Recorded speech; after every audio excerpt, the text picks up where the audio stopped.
Hello mga langga, welcome again to my mini lecture. At mga langga, flex ko sa inyo ang huli naming harvest ng sili. Ito po ay maanghang, hinugasan ko na po yan at gumawa po ako ng chili garlic sauce.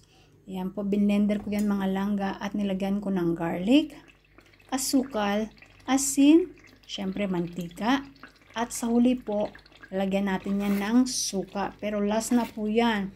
Kasi hindi po natin siya pwedeng isama para halo-haluin. Antayin po natin malapit maluto. Tsaka po natin lagay yung kaunting suka lang. And malangga, kailangan antayin natin umalsa o mangingibabaw ang mantika niya para malaman natin kung luto na siya.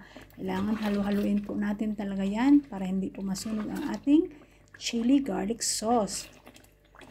Ayan mga langga, kung makikita nyo, nangingibabaw na po yung mantika, so ibig sabihin ay pwede na po yan, luto na po.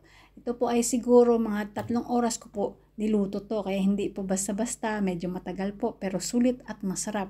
Ayan na nga po mga langga, ready ng aking chili garlic sauce. Kaya marami na ulit ako konsumo sa taong ito. Ayan, meron po isang boteng mantika niya at pwede ko pong gamitin sa paggisa-gisa yan.